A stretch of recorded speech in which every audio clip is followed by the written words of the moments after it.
Kasatka, the killer whale, performs during SeaWorld's Shamu Show November 30, 2006, in San Diego. Chris Park. Veterinarians at SeaWorld San Diego have euthanized the matriarch of its killer whale clan following a battle with lung disease. Marine park officials said Kasatka, who was nearly 42 years old, died late Tuesday surrounded by members of her pod, as well as the veterinarians and caretakers who loved her.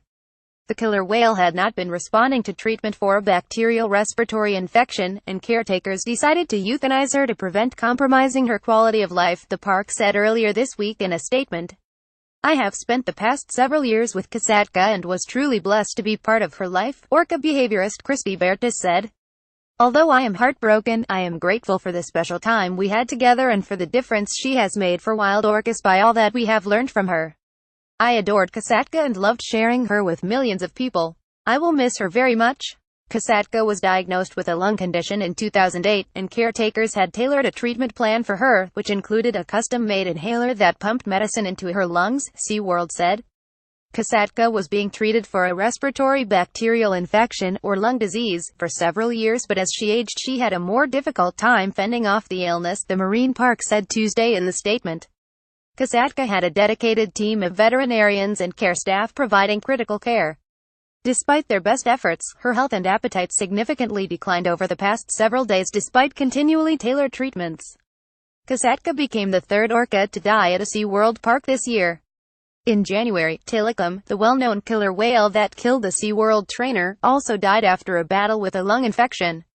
And in July, Kiera, a 3-month-old orca that was the last born in captivity under SeaWorld's now-defunct orca breeding program, died after suffering what veterinarians believed was pneumonia. Following Kasatka's death, SeaWorld said, this type of respiratory condition has been identified as the most common cause of mortality and illness in whales and dolphins, both in the wild and in zoological facilities. SeaWorld has been under intense scrutiny since the 2013 documentary Blackfish suggested that the marine park's treatment of killer whales has prompted some gruesome attacks. It evoked calls for change from animal rights advocates, corporations and lawmakers. It has moved lawmakers to attempt to ban orca captivity, companies to pull out of partnerships and researchers to study large ocean animals.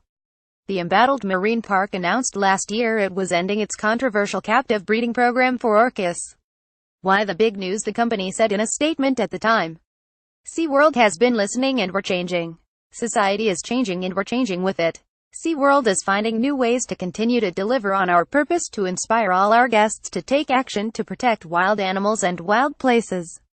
Kasatka was not born in captivity but was captured in 1978 in Icelandic waters, according to the Associated Press. Years later, Kasatka, too, was involved in an attack at SeaWorld.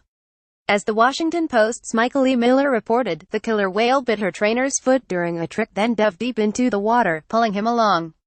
The trainer, Ken Peters, fought for air for more than 8 minutes before Kasatka finally let him go. On Wednesday, People for the Ethical Treatment of Animals decried the killer whale's life in captivity and recent death. PETA Executive Vice President Tracy Ryman said in a statement that SeaWorld didn't even respect this orca enough to give her a good quality life, and it needs to send the remaining marine mammals to seaside sanctuaries before they follow Kasatka, and the 40 orcas before her, to the grave. Kasatka had 2 daughters and 2 sons, 6 grandchildren and 2 great-grandchildren, SeaWorld said in a statement. SeaWorld currently has 21 orcas at its 3 marine parks in Orlando, San Antonio and San Diego. Read more. A mob of beachgoers wanted to play with a baby dolphin, and wound up killing it. A rare and elusive white moose has finally been captured on video. This pink dolphin makes waves whenever it's spotted.